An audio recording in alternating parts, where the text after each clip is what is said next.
Y es un tiempo para creer. Ahora, ¿por qué estamos hablando de fe? Porque todo tiempo es bueno para creer, ¿sabía usted? Dice, ay, es que claro, nos tocó este tiempo donde gobierna Petro, donde hay guerra en Ucrania, donde pierde Argentina, donde, bueno, pasan cosas. No, todos los tiempos, absolutamente, en todas las generaciones han sido tiempos difíciles, ¿sabía usted? Siempre han sido tiempos difíciles. Cuando usted mira la historia, no le parezca muy fácil que Abraham tuvo que llegar a un momento tal donde no había que comer y bajó ¿a dónde? A Egipto. Lo mismo le pasó a su hijo, ¿no? Jacob también tuvo que bajar a Egipto. En el tiempo de los jueces, los madianitas venían, se ponían de ruana una y otra vez al pueblo de Dios y entraban en crisis. ¿Y qué tenían que hacer? Creer. Siempre, durante todas las generaciones, durante toda la historia de la iglesia, nosotros estamos óigame bien, en la condición de creer o simplemente vivir como una persona natural. Eso es lo que marca la diferencia entre los hijos de Dios. Cuando nosotros nos decidimos ¿a qué? A creer. Porque confesamos una y otra vez y decimos, para el que cree todo es posible. ¿Y usted qué dice? Amén. Ay, pero sí, amén. Y usted, ¿cuántos creen en el Señor? Amén. Y nos quedamos aquí, ¿cómo es que se llaman? Difónicos, sí, o es que mi abuela decía otra palabra, escogotado, yo no sé cómo era que decía. Bueno, nos quedamos sin voz, dijo el paisa, nos quedamos sin ti, nos quedamos sin voz gritando amén y gloria a Dios y aleluya. Y hay una emotividad que es buena, porque las emociones bien dirigidas son buenas, pero la emotividad sin atrevernos se quedó en un momento bonito. Se quedó en algo especial y sí, y saliste de la emotividad y ¿qué pasó? Si necesitas resultados, necesitas ver que pase algo, ¿cierto? Entonces, por eso estamos trabajando en la fe y estamos viendo los frutos de la fe. Vimos los enemigos de la fe, vimos lo que produce creer, lo que no produce. Ahora vamos a ver lo que debe ser la fe, porque la fe es mucho más que alcanzar determinadas cosas, ¿no? Tengo determinado logro y digo, fue por fe. Muchas veces no es fe. Y no quiero demeritar absolutamente nada. Muchas veces es que usted se esforzó como se esfuerza cualquier persona. O sea, podemos decir que tal vez el señor de la licorera de arriba tiene fe, porque, no sé, vende mucho y ya colocó una sucursal. ¡Wow! Grande es tu fe, le diría el Señor. No, está invirtiendo, está haciendo las cosas. ¿Entendemos eso? Y a veces nosotros las hacemos como las hace cualquier persona naturalmente y no distinguimos entre lo que es fe y lo que no es fe. Y la fe tiene que llevarnos mucho más allá de eso, porque hay que marcar la diferencia. Y por eso está esa lista en el libro de Hebreos. Esa lista no está ahí simplemente para que nosotros leamos y digamos, ay, ya me leí el capítulo 11 de Hebreos. No, y por eso lo estamos trabajando con detenimiento, ¿no? Hebreos capítulo 11, versículo 1, por favor.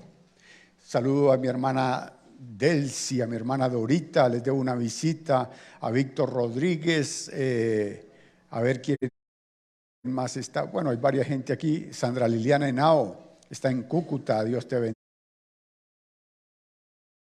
bendiga. A todos los que están conectados, Dios les bendiga grande y poderosamente. Joanita, te bendecimos de cumpleaños, ¿no? Dios te bendiga. Extienda sus manos hacia allá, póngase de pie, Joanita. Está cumpliendo 15 años. Bueno, la risa de ustedes sonó como algo que realmente yo no quisiera que hicieran conmigo. Discúlpeme. A la salida le piden disculpas. Tranquila, Joanita, los perdonamos. Padre, bendecimos a nuestra hermana Joana en el nombre de Jesús. Damos gloria y alabanza a ti por la vida de ella, Señor. Eres tú, Dios mío, Señor, quien has permitido que llegue a este momento de su vida. Y eres tú, Señor, quien la tomarás y la llevarás, Señor, por caminos de vida y de bendición. Te agradecemos, Señor, por hacerla parte de esta familia y creemos, Padre, que tú cumplirás tu propósito en ella de una manera especial. La bendecimos y también desatamos vida sobre sus generaciones. En el nombre de Jesús, amén y amén. Bueno, Hebreos capítulo 11, versículo 1, mientras oramos, ya usted lo tiene, dice, dice, es pues la fe, la certeza de lo que se espera, la convicción de lo que no. se ve. Porque por ella alcanzaron buen testimonio los antiguos, por la fe entendemos haber sido constituido el universo por la palabra de Dios. De modo que lo que se ve fue hecho de lo que no se veía, por la fe Abel ofreció a Dios más excelente sacrificio que Caín, por lo cual alcanzó testimonio de que era justo, dando Dios testimonio de sus ofrendas, y muerto aún, habla por ella. Padre, háblanos por favor en el nombre de Jesús, y que como la fe viene por el oír, hoy esta palabra despierte nuestra fe de manera tal que podamos creer como debemos creer en el nombre de Jesús. Amén y amén. Hace 8 días empezamos a tratar este tema y dijimos del versículo 1 que la fe es el sentido que Dios ha colocado en nosotros para que podamos creer en un mundo sobrenatural. En un mundo que realmente existe, pero que a veces nosotros ignoramos, y no solamente lo ignoramos, sino que estamos perdiéndonos las posibilidades de todo lo que hay en él, ¿cierto? Recuerdo la predicación de la hermana, ¿cómo se llamaba la pastora? María Eugenia.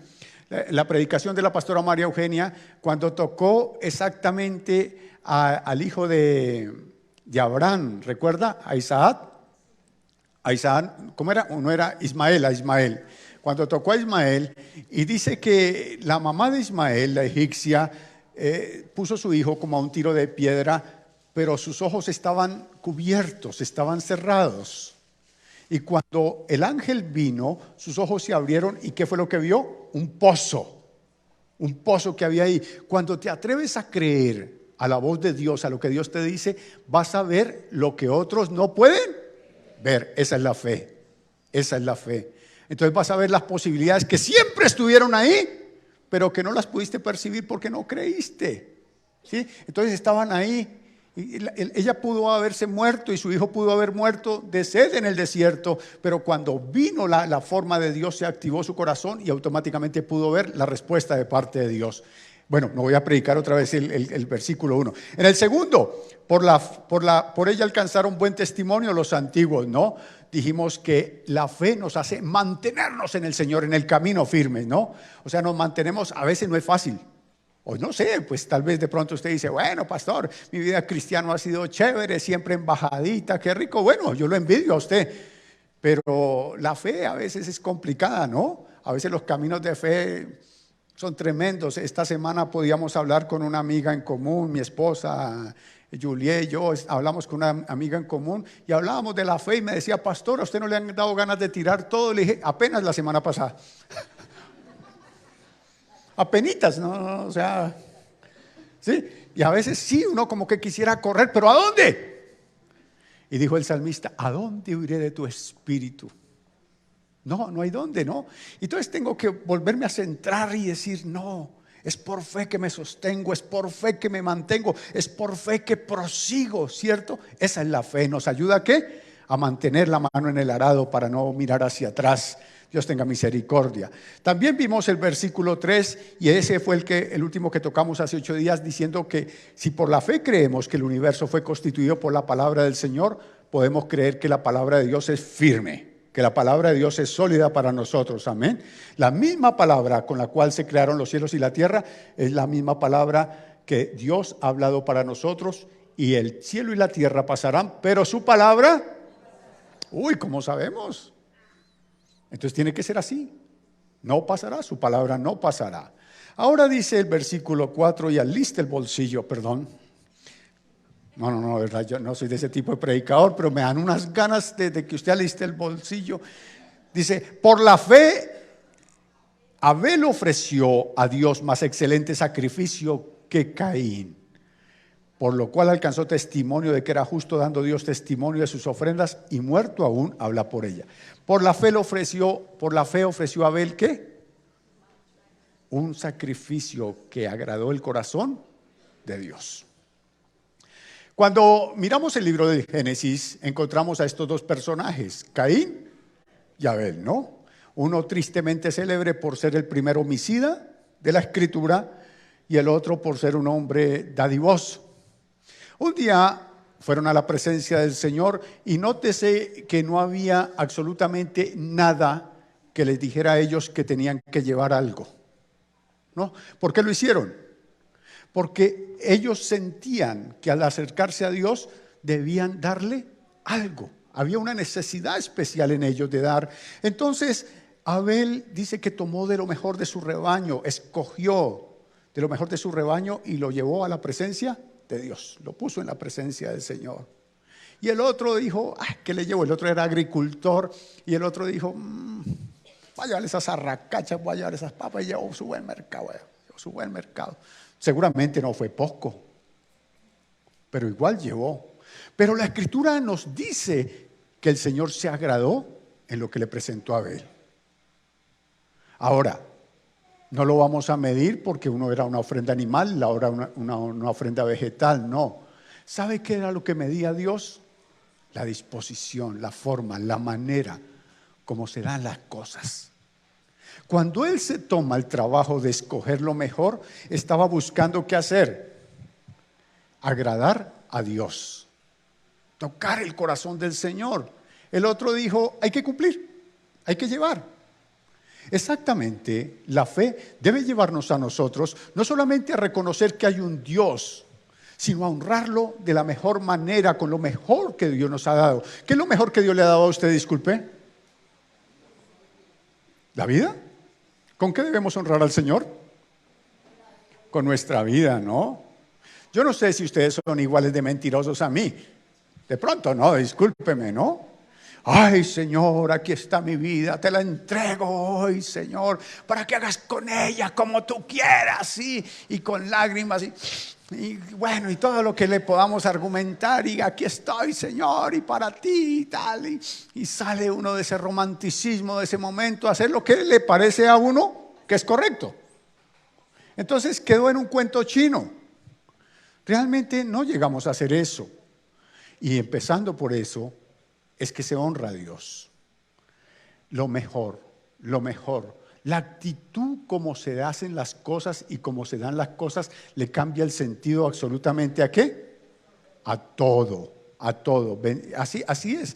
Entonces, cuando hablamos de fe, hablamos que a través de lo que nosotros con generosidad damos a Dios y a nuestro prójimo, de esa manera agradamos el corazón de Dios.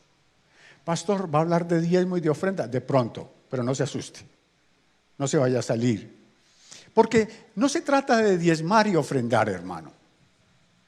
Esa teología que nos dieron a nosotros de que usted tiene que dar para que Dios le dé más, es como si Dios estuviera administrando una pirámide. Entonces imagínese usted a Dios arriba en el cielo diciendo, Carlos, puso 100 en el sobre, me tocó darle 200. A usted le da risa, pero eso es lo que nos enseñaron. Y mucha gente diezma desde esa perspectiva. Mucha gente ofrenda desde esa perspectiva. Como que yo le doy a Dios y Dios no solamente está en la obligación de darme, sino de multiplicármelo. Y no. Ese concepto no existe porque yo no veo que realmente le haya ido muy bien como su proveedor, como aquel que básicamente le sostenía. Por eso da ¿de qué? De lo mejor. Hermano, cuando usted da a Dios, siempre dele ¿qué? Lo mejor, lo escogido. Si usted llega, qué sé yo, la persona que más estima a su casa, lo invitó a almorzar, ¿usted qué le da de la gallina? ¿Las patas, la molleja y el pescuezo? ¿Sí? Este es mi invitado especial, lo voy a atender. Y le pone ese par de patas aquí así. No se ría. Sí, eso, cabeza con pico y todo así. ¿Qué hace usted?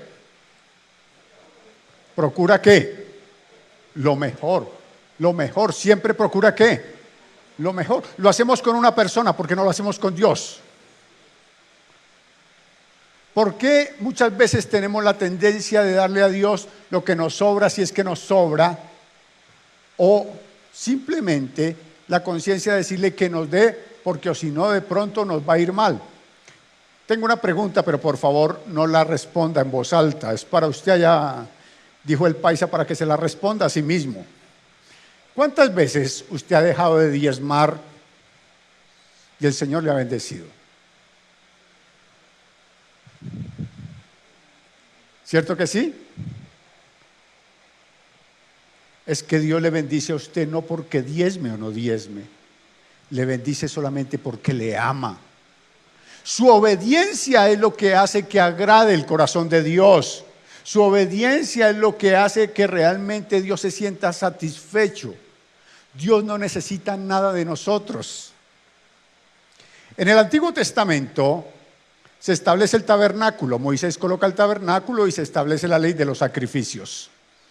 Entonces la gente empieza a llevar sacrificios y no era algo pequeño. Quiero que se imagine, llevaban bueyes, llevaban ovejas, llevaban palomas, llevaban aceite, llevaban harina. Bueno, era una cantidad de cosas las que llevaban y la gente llevaba. Y peque y lleven, y pequen y lleven.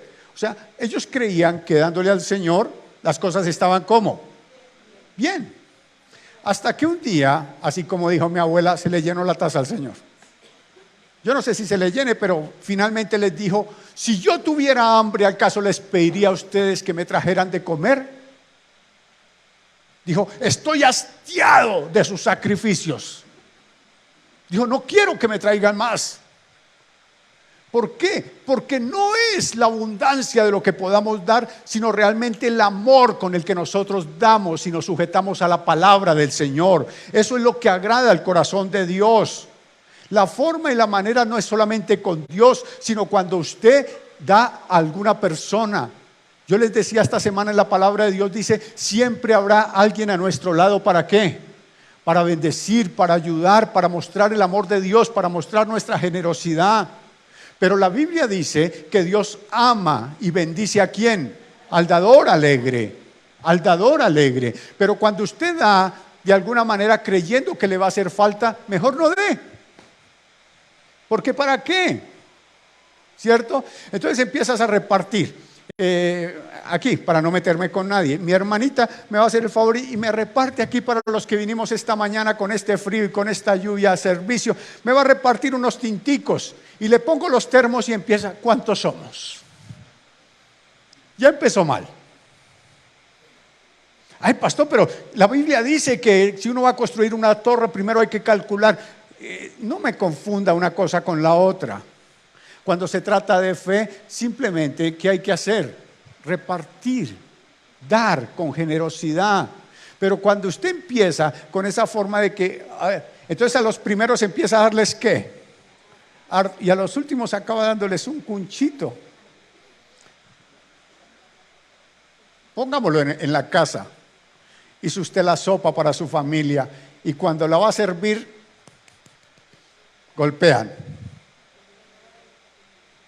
Y no va a alcanzar la sopa. No. ¿Cuántos han experimentado que simplemente ponen la mesa, sirven y alcanza para todos? Pero cuando dice: no, guarden los platos y esperemos que se vaya rápido para comer.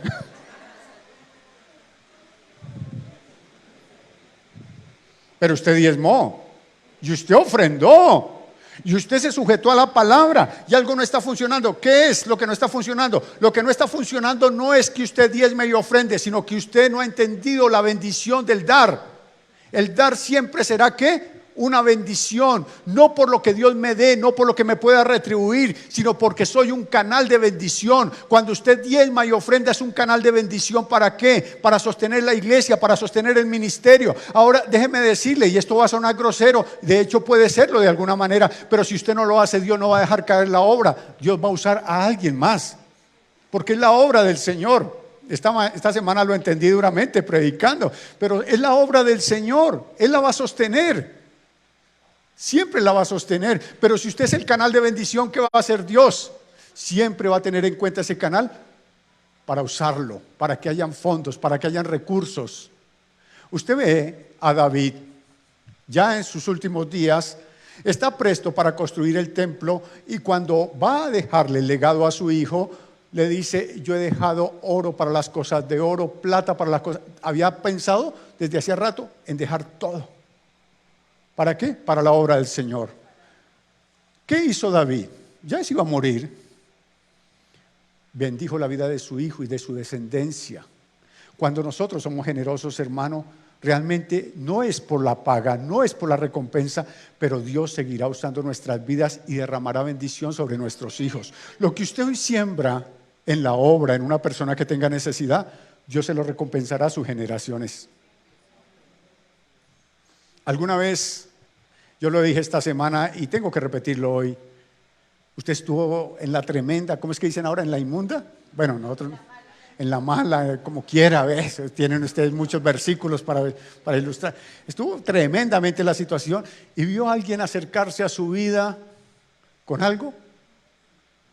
¿Sí? ¿Alguna vez vio a alguien acercarse a su vida con algo?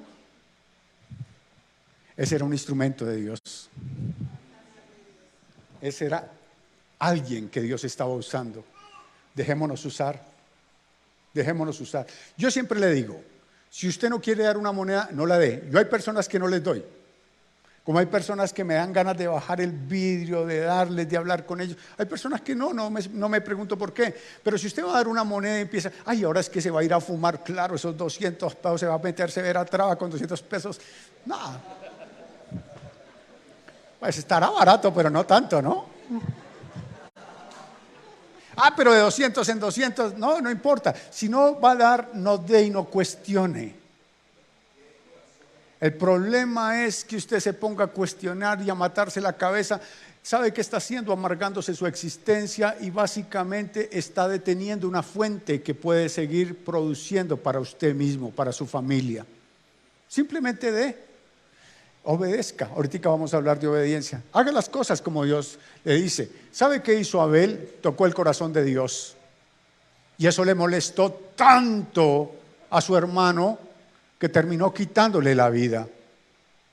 La actitud de él pudo haber sido averiguar por qué había agradado la ofrenda de Abel y haber cambiado su actitud. A veces tenemos que cambiar nuestra actitud. No es simplemente dar, no es simplemente como, tome, jártese ese tinto. A decirle, hermano Carlos, le provoca un tintico y traérselo. Claro que a él no se le puede ofrecer tinto porque... Pero sí o no, a veces... ¿Cuántas veces a veces las cosas no están tan buenas y se las dan a uno con tanto amor que uno dice, gracias? No, de verdad. Y hay cosas que pueden estar muy buenas, pero la forma como se las dan no hace que las disfrutes. Eso pasa con el corazón de Dios. Aprendamos a tener una buena actitud cuando se trata de dar, de compartir, no solamente a Dios, sino con las demás personas. Que cuando llegue alguien a su casa se sienta agradado, se sienta realmente atendido. Así como allá yo hoy arepa tengo que volver. Llegué una tarde allí y me dijo, pastor, ¿quiere arepita con café? Le dije, es que tengo gente en el carro. Dijo, ya, espera un momentico, arepas para todos en el carro. ¿De verdad? Sí, qué rico. ¿No, de verdad? Y lo digo, tal vez de pronto usted pueda interpretarlo de una manera incorrecta, pero lo digo porque realmente es una experiencia muy bonita. A mí me parece muy rico dar, no sé cómo le parece a usted, pero es tan bueno, tan especial. Entonces, ¿eso hace qué? La fe. La fe nos hace fluir en generosidad con una actitud correcta hacia Dios y hacia nuestros semejantes. Versículo 5. Por la fe Enoc fue traspuesto para no ver muerte, y no fue hallado porque lo traspuso Dios, y antes que fuese traspuesto tuvo testimonio de haber agradado a Dios. Abel no tiene nada de especial. A veces, lo que les decía hace algunos días, vemos los personajes de la Biblia como, ¡wow! No, es un hombre que se decidió a creer y por creer decidió desde su corazón agradar a Dios, hacer las cosas a la manera de Dios. Y empieza este hombre, Abel, dije, Enoc. Ahí sí no hay nadie que le ayude a uno. Gracias, hermano. Entonces, Enoc empieza a hacer las cosas bien y empieza, porque el creer me debe de llevar a mí a ser consciente de que hay un Dios que está conmigo siempre. O sea, si creo que Dios es real y dijo, no te dejaré ni te desampararé, es cuando viene el ladrón, ¿no? Es que hay versículos que tenemos que usar en determinada ocasión, pero en determinada ocasión no. Entonces nos vemos en el peligro y, Señor, tú dijiste que nunca me dejarás y nunca me desampararás. Amén, aleluya, gloria a Dios. Estoy guardado porque ángeles mandarás. Sí, pero cuando nos vamos a portar mal, le decimos, ¿por qué no te quedas afuera? Sí, o sea, en el peligro, ahí está. Ese Dios todopoderoso, ese Dios, sí. Pero en determinadas situaciones le decimos, bueno, Señor, espéranos allá afuera porque esto sí es privado. Y no, lo que hizo realmente Enoc fue tener en cuenta la presencia del Señor en todas las cosas de su vida. Por eso agradaba a Dios. Hay cosas que muy seguramente nosotros nos atrevemos a hacer delante de todos, ¿cierto? Pero hay cosas que no estaríamos dispuestos a que todos se dieran cuenta. ¿Sí tenemos así guardaditos? No digan amén, pero así con esa sonrisa que usted me hace puedo entender que sí.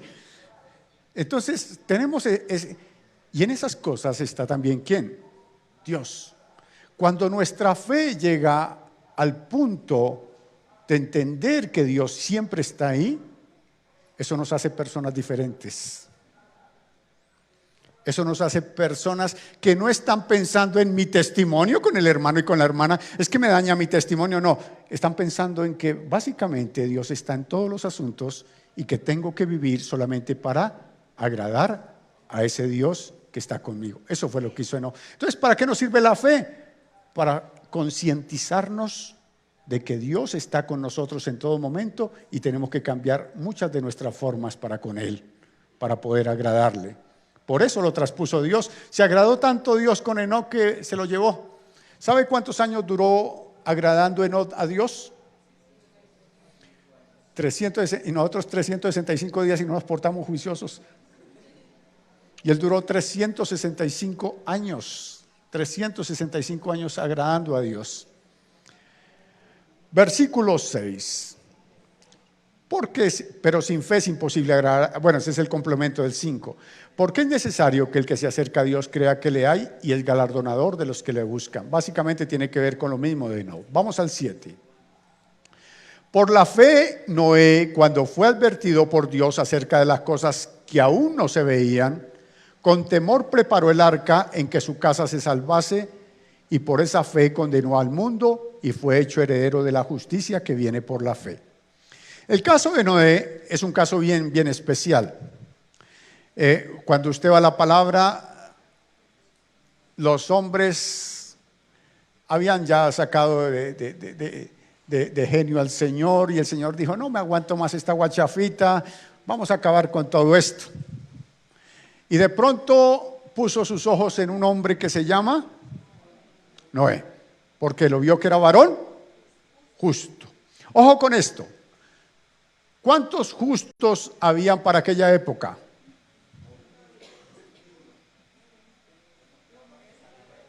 Uno solo. La Biblia no dice que la esposa de Noé fuera justa. La Biblia no dice que los hijos de Noé fueran justos y que las nueras sí, déjenoslas a un lado, ¿no? Los que son suegros digan amén. Sí, no, solamente ¿quién era? Noé era el justo. Y dice la palabra que Dios le advirtió sobre las cosas que habían de suceder, que hasta ahora no se habían visto, pero que iban a pasar. ¿Nosotros tenemos algún tipo de advertencia con respecto a eso? Lo vimos en Apocalipsis, lo acabamos de ver apenas hace un mes. Dios advirtiéndonos sobre los juicios que vienen sobre la tierra, sobre cómo se van a poner las cosas a medida que la raza humana siga avanzando en su maldad. Está la advertencia de Dios. La diferencia es que Noé no se quedó quieto, que Noé no se quedó simplemente diciendo amén a un mensaje, sino que Noé actuó por medio de la fe. Dios le dijo, esto va a suscitarse, pero hay una forma en la que usted y su familia pueden salir de esa situación tan difícil que se va a presentar. Se me fue esa palabra, no sé dónde me salió. Seguro la tenía por ahí atorada hace rato. De esa situación tan difícil que va a venir sobre... No se ría, hermana, que es serio. De esa situación tan difícil que va a venir sobre la tierra, y Noé automáticamente se dispuso a hacer algo que parecía loco a los ojos de todo el mundo. Pero realmente decimos que Noé se salvó junto con toda su casa. ¿De qué se salvó? Hay que cambiar la perspectiva o la comprensión que tenemos del versículo, ¿no? Porque decimos, sí, como yo me convertí al Señor, el Señor está en la obligación de que toda mi familia se convierta. Yo no sé, Señor, ese hijo lo dejo en tus manos, yo creo en ti, tu palabra dice, cree en el Señor Jesucristo y serás salvo tú y tu casa. Y el Señor le dice, no, venga, no sea sinvergüenza. Acuérdese Noé tuvo que trabajar. Noé tuvo que hacer algo para que su casa fuera salvo. Nosotros también tenemos que hacer algo. ¿Qué creen que tenemos que hacer para que nuestra casa sea salva? Orar. Uy, qué bueno, esta es una iglesia piadosa, aleluya. Me siento yo como el más vil de los pecadores cuando usted dice orar, ayunar. Digo, wow, sí. No, hay que hacer eso, o sea, sí hay que orar y ayunar, no me vaya a malinterpretar. Pero la verdad es que si creemos en Cristo debemos darle testimonio a nuestra familia de que somos hijos de Dios. Porque usted puede orar, ayunar, gemir, chillar, patalear, clamar y todas las cosas que terminen en ar, pero si no cambia como individuo, como ser humano, su familia lo que va a hacer es renegar de la fe. Entonces va a decir, ¿y usted qué hace allá metido todos los domingos, todos los miércoles, todos los jueves, todas las mañanas? No me deja dormir escuchando a ese tipo allá todo y no hace nada. ¿Cambia el contexto del versículo? Cree en el Señor Jesucristo. O sea, creer en el Señor Jesucristo es cambiar, ser una persona diferente, hacer lo que otros no se atreven a hacer. ¿Qué fue lo que hizo Noé? Se atrevió a hacer un barco donde no había agua. Se atrevió a ir en contra del pensamiento de todos que pasaban año tras año y le decían, orate loco, salido de quicio, ¿qué hace usted? Se atrevió a ser diferente. Nosotros tomamos el versículo, pero atrevámonos a creer para ser diferentes, para que con nuestro testimonio y con nuestra vida podamos convencer a nuestra familia que realmente vale la pena seguir al Señor. Entonces, claro, usted dirá, pastor, ¿y es que usted llega a la casa volando? No, pero casi. Allá no barren. Yo no piso el suelo, no. Soy una persona que fallo, que hago las cosas como cualquier ser humano. Pero seguramente, más allá del concepto que pueda tener Marlene o que puedan tener mis hijos, han visto un proceso en mi vida que ellos juzgarán, no porque yo se los diga, sino porque ellos lo verán o lo dejarán de ver, no lo sé. Pero igual soy un ser humano que ahorita tengo que llegar rápido a las 2 a prender el televisor para ver Alemania-España.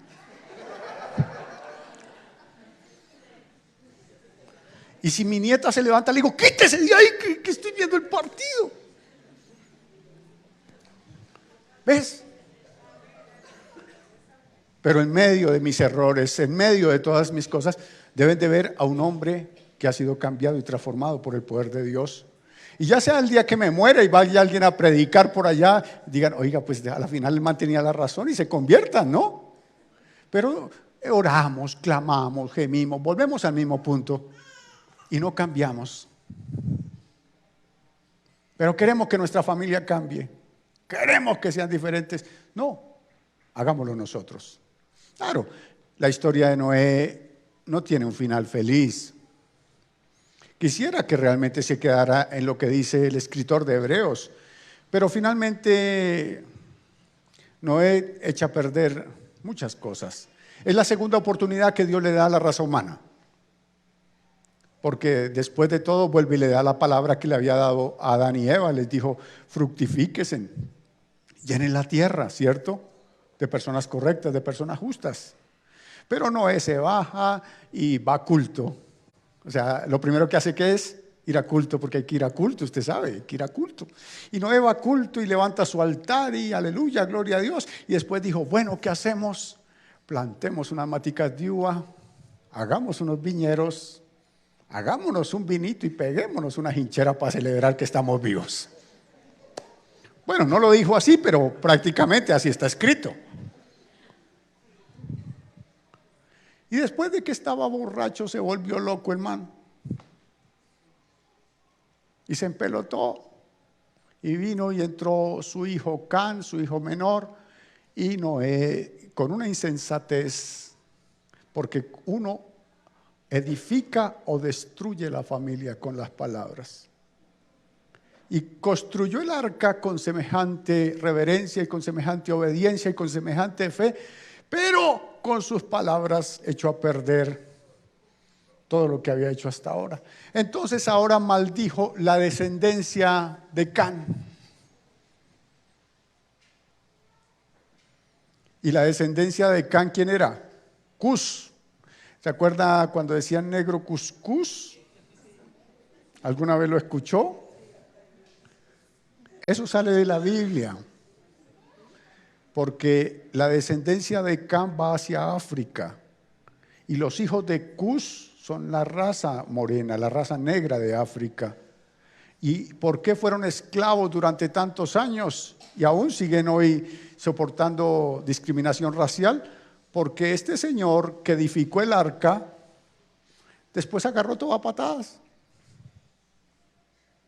Y entonces dijo, tus hijos serán ¿qué? Esclavos, servirán a los hijos de los otros.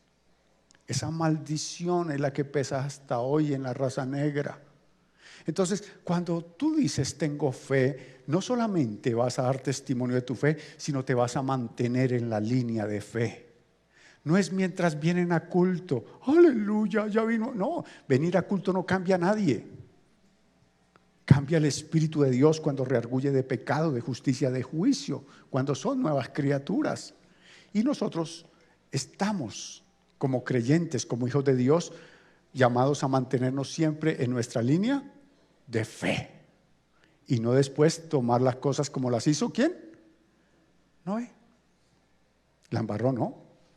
Eso me encanta de la Biblia, que no nos deja solamente en una historia inconclusa, sino que nos muestra realmente cómo vino a fallar y hacer las cosas tremendas. Entonces, por ahora nosotros quedémonos con la parte buena y edifiquemos el arca en que se ha de salvar ¿quién?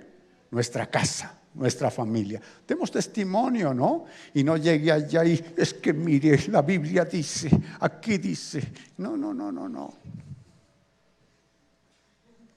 Así no cambia nadie. Cambiemos nosotros y hagamos que nuestra familia cambie. Versículo 8. Por la fe, Abraham, siendo llamado, obedeció para salir al lugar que había de recibir como herencia y salió sin saber a dónde iba. Por favor, dígame en el primer renglón, por la fe, Abraham, siendo llamado, ¿qué fue lo que hizo? ¿Perdón? Parece que tuvieran frenillo. ¿Qué fue lo que hizo? ¿Cuántos tienen fe? ¿Qué hay que hacer? ¿Para qué predico? Mejor esa terapia de grupo. Por la fe obedeció. ¿Cuál es uno de los mayores problemas que tenemos nosotros? La rebeldía. Yo les decía a ustedes, ¿quién le enseña a un niño pequeño, siendo pequeño, a ser así? Alcance la mica. ¿Cómo se llama entonces? ¿La qué? Ay, tan sofisticada, criada en la mica y ahora vino que la vasenilla. Bueno, listo. Ay, para darle gusto a la señora, la vasenilla. ¿Y qué hace el chico? Que venga. Hay algo ahí como que siempre nos está impidiendo qué hacer, lo que tenemos que hacer, obedecer. Ahora llegamos al camino del Señor y somos nuevas criaturas, aleluya, gloria a Dios, bendito sea el Señor.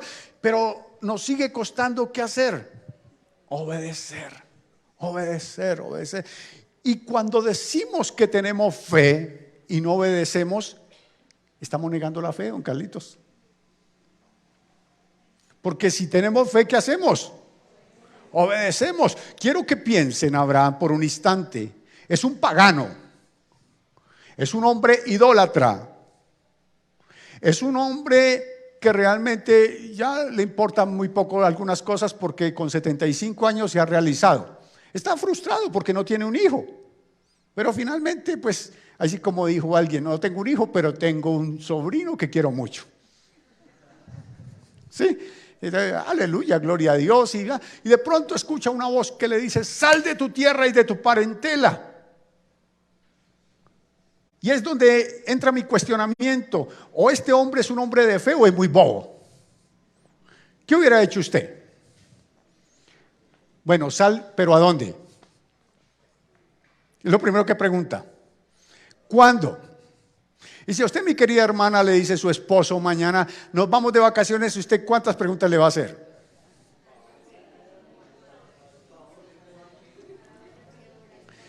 ¿Qué llevo? ¿Vamos a comer en el camino? ¿Toca llevar algo? ¿Cuántos días nos vamos a demorar? Y empieza la serie de preguntas y pregunta y pregunta y pregunta. Y Abraham no pregunta nada.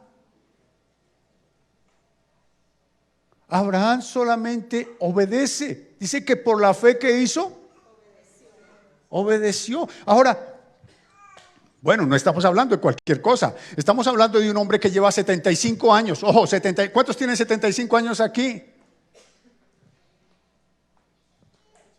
Bueno, una cena, aunque sea dos de 35, cualquier cosa cuadramos para que haya un testimonio. Ah, señora, ¿cuántos años tiene? ¿Por qué no levanta la mano, hermana?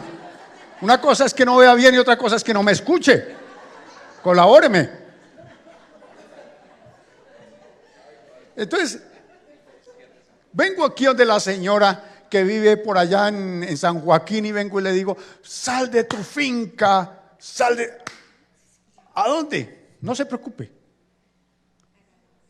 Con su vida estable, con toda familia, con todo, y tener que hacer eso, hay que creer.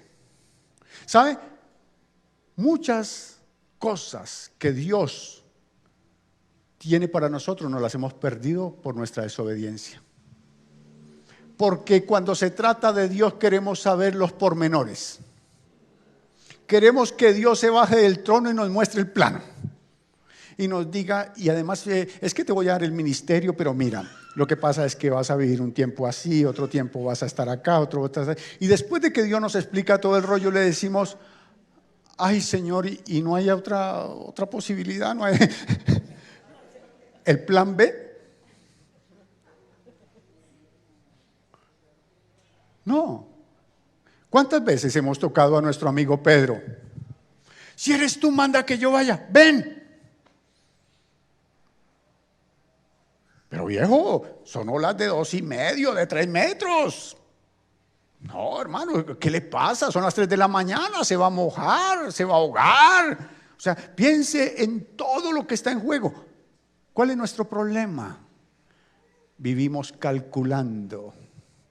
Cada vez que Dios nos da algo, nosotros sacamos la calculadora y empezamos, pero a ver, porque tú dijiste, Señor, que cualquiera que fuera a edificar tenía que primero calcular. Ahí sí nos acordamos de la palabra. No, hay momentos en que tienes que guardar la calculadora. Hay momentos en que solamente tienes que actuar, solamente tienes que obedecer. Obedecer. ¿A dónde? A donde Dios le diga. Dice que por fe habitó en la tierra prometida como un extranjero. Era lo que Dios le había dado, pero él estuvo ahí como cualquiera que pasa, porque simplemente creía a lo que Dios le había dicho. Ese problema de rebeldía es un problema que nosotros debemos resolver a través de la intimidad con Dios. ¿Sabe cuál es la ventaja de Abraham? Que escuchó claramente la voz de Dios. ¿Saben cuál es el problema nosotros? Que a veces medio apercibimos si es Dios y no sabemos diferenciar entre la voz de Dios y la voz del enemigo. Entonces cuando viene el Señor y te dice, sal de tu tierra y de tu parentela, tú le dices, te reprendo, diablo mentiroso. Y voy a ayunar y no me vuelves a tocar. No tenemos clara la voz de Dios. No sabemos distinguir entre lo que Dios nos está diciendo que debemos hacer y las cosas que el enemigo quiere que nosotros hagamos. Entonces usted va a Mateo 4 o a Lucas 4 y encuentra al Señor Jesús en el desierto. Conocen el pasaje, ¿verdad? Está el Señor Jesús en el desierto y estando en el desierto viene el diablo a hablarle claramente, a hacerle propuestas, pero el Señor la tiene clara. Solo al Señor tu Dios adorarás y solo a Él servirás. Dice, no, yo no vine para gobernar lo que usted me está ofreciendo. Yo vine para ser rey de reyes y señor de señores. Detrás de todo ofrecimiento del enemigo hay uno más grande de parte de Dios. Y dice, yo voy en obediencia ¿hasta dónde? Hasta la cruz. ¿Hasta dónde obedecemos nosotros? Colaboren. Hay gente que nos está viendo. Colaboren. ¿Hasta dónde obedecemos nosotros? ¿Hasta dónde? Hasta donde nosotros queremos. Hasta donde consideramos que es lógico. Hasta donde pensamos que podemos llegar. Y ahí es donde estamos fallando. Yo les decía en el primer servicio, no es arriesgar. Porque cuando usted está arriesgando, está dejando las cosas como al azar, como a la suerte, como que por si acaso. No, es caminar firme. Es saber. Sal de tu tierra, de tu parentela, listo para esa. Y Abraham no aprende la lección. O sea, Abraham sigue siendo el mismo hombre que se va, escucha una voz de Dios y camina. Porque después de que pasan 25 años de esa experiencia, un día se le aparece el Señor y le dice, mi viejo, lo invito a otro paseo. Y Abraham dice, ¿cuál es? Dijo, a 3 días de camino, lleve a su hijo, el que ama, y lo mata allá. Entonces dice, ay, yo tengo un sobrino que quiero mucho. No, tu hijo, el que amas. Y no crea que esto va a ser más fácil. A veces hay cosas que son mucho más fáciles de hacer que otras. Y en las más difíciles está la gloria. En las más complicadas está la respuesta. Y muy a su pesar, toma a su hijo, ¿no? Y le dice, papá, ¿dónde vamos? A los sacrificios. El sacrificio, digo, camine que no es para eso. Pero sí era para eso. Sí. Y ahí es donde conoce a Jehová Jireh, su proveedor. En lo grandioso de ¿qué? De la obediencia. Pero Señor, no tiene sentido de que me hayas dado un hijo y ahora que lo veo ya bien, bien especial, ahora tú vengas a decirme que tengo que matarlo. Pelee con Dios todo lo que quiera. Aléguele, levántele pancartas, tránquele el Transmilenio del cielo, hágalo cualquier cosa.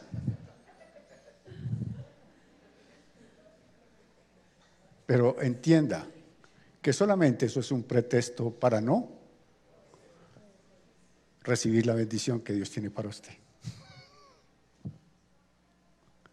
Porque su obediencia desata las manos de Dios. Su obediencia genera el plan perfecto de Dios. Y el plan no era con el hombre de 100 años. Porque para la época en que pide a su hijo en sacrificio, Abraham tiene aproximadamente 115 años. Su obediencia repercutiría en toda su generación y hasta aún en nosotros, porque nosotros somos hijos de Abraham por la fe. Lo que usted hace hoy en obediencia a Dios repercute a sus hijos, a sus generaciones, a lo que viene atrás. Para eso es la fe. Para eso es la fe. Entonces, ven cómo la fe nos va llevando a cosas mucho más amplias, mucho más grandes, mucho más especiales. Y no es simplemente sí por fe y por fe nos mandamos en todo, no. Por fe obedecemos. Por fe construimos el arca. Por fe nosotros fluimos en generosidad. Por fe realmente podemos hacer que todo cambie en nuestra vida. Me dieron ganas de orar. Acompáñenme, por favor. Padre Santo, bendito Rey de Gloria, en el nombre de Jesús nos dirigimos a ti. Dando gracias, Señor, porque en verdad, muy a pesar de todo lo que hacemos y dejamos de hacer, siempre vemos tu misericordia, siempre vemos tu favor. Constantemente, Señor, estamos viendo cómo tú, Padre, te mueves para bendecir nuestras vidas, Señor. Pero queremos mejorar. Queremos hacer las cosas, Señor, de una manera correcta. Que seas tú, Dios, llevándonos realmente a la obediencia, al cambio, a las formas y las maneras, Señor Dios, que deben de ser en nosotros como hijos de Dios, Señor. Que podamos ser osados en la fe. Que podamos ser ese tipo de personas, Padre Santo, que claramente escuchen, Señor, tu voz y a través de esa voz se active nuestra fe, porque la fe viene por el oír tu palabra. Glorifícate, Dios, y ayúdanos a creer. Ayúdanos a creer de una manera especial en el nombre de Jesús. Que no se quede nuestra fe en algo que es meramente religioso, en conceptos que tal vez aprendemos. Que no se quede nuestra fe, Señor, simplemente en la esperanza de saber que algo puede pasar, sino que en verdad esa fe, Señor, pueda traer resultados que generen, Padre mío, lo grandioso que tú has preparado para nosotros, para nuestra familia, para nuestra descendencia. Una vez más, dígale al Señor, ayúdame a creer. Ayúdame a creer, Señor, y no quiero creer a mi manera. Quiero creer como tú, Señor, demandas que yo crea. Como tú exiges, Señor, que deba ser mi fe. Así, Dios, por favor, engrandécete y bendice, Señor, a tu pueblo de una manera especial. En el nombre de Jesús. Amén y amén.